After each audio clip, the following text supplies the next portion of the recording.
Assalamualaikum warahmatullahi wabarakatuh. Sampai berjumpa kembali teman-teman semuanya. Tentunya bersama saya Arif Nugroho Rahman di mata kuliah akuntansi syariah. Oke. Topik kita kali ini kita masuk pertemuan yang ke-11 ya, dimana kita masuk ke ijaroh. Ya, ijaroh. Nanti di sini ijaroh akan ada dua jenis, ada ijaroh dan IMPT ya. Ijaroh muntatiyah bitamid ajil ya. Jadi nanti berbicara mengenai ijaroh, nanti kita akan ada skema ya, di mana skema ini kombinasi ya, antara akad ijaroh dan IMPT ya. Nah itu. Nah ijaroh itu berbicara mengenai konsepnya ya. Jadi ada ijaroh murni ya. Jadi ijaroh murni sini maksudnya ijaroh ya dibayar dengan cicilan ya, misalnya kebutuhan nasabah ya, nasabah membutuhkan manfaat dari suatu barang pada saat ini ya, sehingga beberapa periode ke depan ya. Nah nanti terkait dengan nasabah ini apabila tidak memiliki kemampuan untuk membayar ya, total secara keseluruhan terkait sewanya ya, nasabah hanya mampu melakukan pembayaran sewa secara bulanan misalnya. Nah, memang kemampuan ijaroh ini skemanya untuk apa ya? Membantu nasabah atau anggota koperasi syariah itu ketika dia tidak bisa membayar secara keseluruhan ya. Jadi dia dibantu dulu. Nah, nanti dia mengembalikan ke pihak lembaga keuangan dengan cara melakukan pembayaran tangguhan atau cicilan. Nah, memang nanti ijaroh ini digunakan untuk beberapa jenis kegiatan ya. Biasanya untuk akad ijaroh ya, ini digunakan untuk transaksi-transaksi terkait dengan sewa ya. Jadi terkait dengan sewa menyewa ya. Atau bisa untuk kalau di dunia real usaha itu misalnya ijaroh ini digunakan untuk nyewa ruko, nyewa kendaraan, nyewa barang, atau mungkin digunakan untuk biaya pendidikan ya, biaya pendidikan. Nah, kemudian biaya kesehatan ya, ketika ada orang yang sakit dia belum memiliki dana, dia bisa mengajukan pendanaan selama dia punya agunan atau jaminan ya, tentunya jaminan dan agunan ke pihak lembaga keuangan syariah ya. Nanti dia menggunakan akadnya adalah ijaroh ya, ijaroh.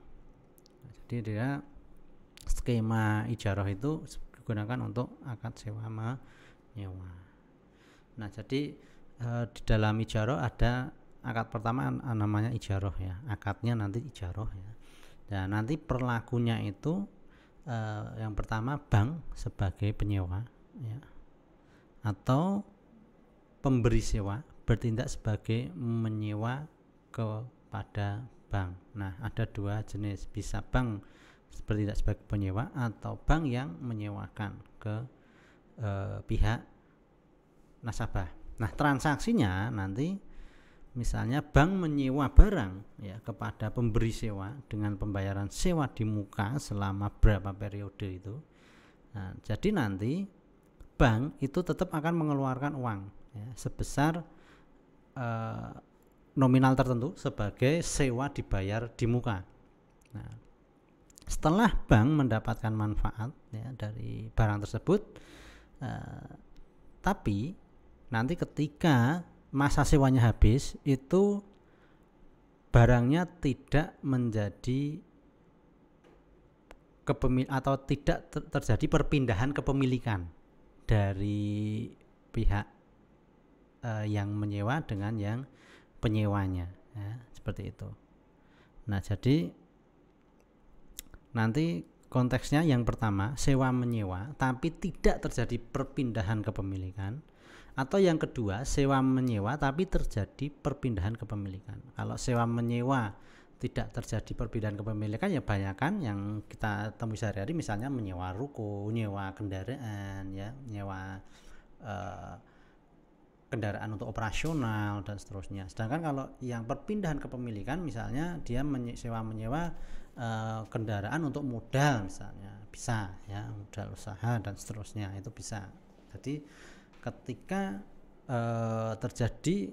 ketika selesai akad ijarah, maka kepemilikan barang menjadi pihak yang menyewanya, ya, pihak si lesinya, ya. Sedangkan kalau yang tidak terjadi perpindahan kepemilikan, itu barang itu masih tetap punyanya lesornya, seperti itu. Nah, kemudian yang kedua ini, jadi nanti misalnya pelaku ya, melakukan kerjasama ya, terkait dengan transaksi ijarah ya, di yang pertama bank bertindak sebagai penyewa atau nasabah bertindak sebagai penyewa. Nah, nanti ketika transaksi disepakati, bank menyewa misalnya barang kepada nasabah dengan membayar sewa secara bulanan ya, selama berapa periode sesuai dengan kebutuhan misalnya. Nah, nanti bank menyerahkan hak penggunaan manfaat barang kepada nasabah atau kepada penyewanya tadi ya. Kemudian bank menerima jasa sewa setiap bulannya selama periode yang disepakati.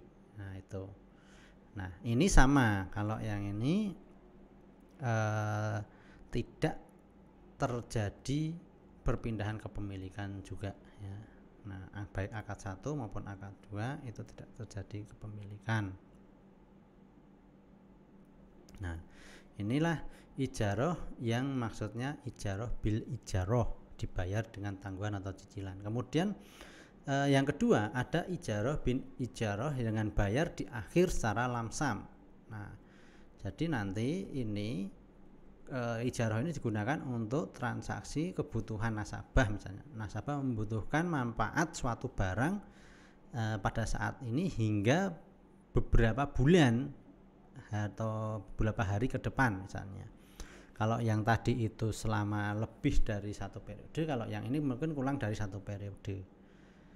Nah, nanti anggap asumsinya ini nasabah tidak memiliki kemampuan untuk membayar sejumlah uang tersebut, maka dia nanti pihak bank yang akan membayar sewa secara keseluruhan ya, nanti pihak nasabah yang akan mengembalikan ya dengan cara angsuran. Nah, itu. Nah, nanti kalau akad transaksi ijarah bin ijarah dengan model bayar di akhir atau lamsam, ini memang ada beberapa kondisi kasus tertentu ya. Jadi nanti ketika bank mau bekerja sama dengan nasabah menggunakan akad ijarah intinya ya, jadi dia dengan dibayar di akhir atau lamsam itu ada beberapa akad juga ya, ada 2 akad juga. Yang pertama misalnya dengan akad pertama misalnya bank bertindak sebagai penyewa, yang kedua dia pemberi sewa bertindak sebagai yang menyewa kepada bank ya, atau nasabah menyewa kepada bank. Nah, nanti transaksinya bank menyewa barang kepada pemberi sewa ya, dengan pembayaran sewa di muka untuk misalnya 3 bulan ke depan. Nah, dengan kondisi-kondisi seperti ini nanti bank mengeluarkan uang sebesar jumlah tertentu sebagai sewa dibayar di muka. Kemudian bank itu setelah dapat manfaat dari barang tersebut ya, itu tidak terjadi perpindahan kepemilikan juga. Nah, ini yang terkait dengan pembayaran di akhir atau lamsam ya. Nah, kemudian yang mekanisme kedua ini bisa jadi nanti bank ya, bertindak sebagai pemberi sewa, nasabah bertindak sebagai penyewa. Nah, nanti bank itu akan menyewakan barang kepada nasabah dengan pembayaran sewa di akhir masa sewa. Nah, nanti hak menyerahkan penggunaan manfaat barang kepada nasabah selama 3 bulan ke depan misalnya. Nah, nanti bank menerima pembayaran itu di akhir setelah masa sewanya selesai. Nah, nanti untuk pokoknya, intinya pokoknya itu dibayar di akhir. Namun nanti bagi hasilnya dibayar setiap bulan ya, pada masa sewanya berlangsung. Jadi untuk yang akad kedua ini maksudnya ketika bank menyewakan kepada nasabah, itu bank itu ketika transaksi sudah dilaksanakan itu setiap bulan pihak nasabah harus memberikan bagi hasilnya ya, atau marginnya. Nah di akhir nanti baru membayar pokoknya, seperti itu. Nah ini yang dinamakan pembayaran di akhir atau lamsam. Nah itu. Nah nanti yang tadi ya sama ya, bayarnya itu tetap di akhir, tapi tetap bagi hasilnya dibayar setiap bulan ketika masa transaksi atau masa transaksi akad itu ditandatangani kedua belah pihak atau kontrak itu disepakati kedua belah pihak. Namun intinya memang tidak terjadi perpindahan kepemilikan. Jadi intinya kalau yang lamsam itu bayar dulu marginnya, baru nanti pokoknya di akhir. Kalau yang tadi itu pokok plus margin ya, yang sebelumnya tadi ya, dibayar cicilan tadi ya, yang ijarah bin ijarah bayar cicilan. Sedangkan kalau yang dibayar di akhir atau lamsam itu bayar marginnya dulu baru nanti pokoknya. Nah itu. Nah kemudian selanjutnya yaitu mengenai ijarah muntahiyah bitamlik ya. Jadi IMBT ya, ini rangkaian dua buah akad, yaitu akad kombinasi sewa menyewa atau ijarah ya, dan hibah di akhir masa sewa. Nah kalau ijarah muntahiyah bitamlik atau IMBT ini nanti terjadi perpindahan antara kepemilikan yang awalnya dari pihak penyewa menjadi pihak yang menyewa. Nah itu seperti itu.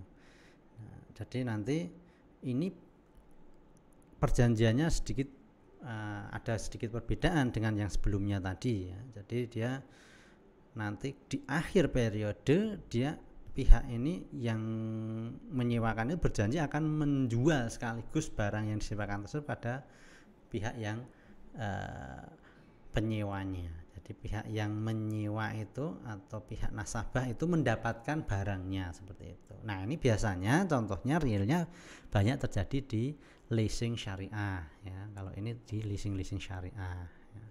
Nah IMBT ya itu ada beberapa jenis juga ya. Nanti IMBT ini bisa ya, barang itu dijual di akhir masa sewa ketika sewa selesai ya, atau bisa jadi barang itu sudah sewa belum selesai tapi sudah dimiliki atau dimanfaatkan oleh pihak yang nasabahnya. Nah itu jadi IMBT itu ada dua jenis tersebut ya, terkait dengan sewa menyewa menggunakan ijarah muntahiyah bitamlik. Nah mungkin itu dulu teman-teman yang bisa saya sampaikan. Ada kurang lebihnya mohon maaf. Sekian, assalamualaikum warahmatullahi wabarakatuh.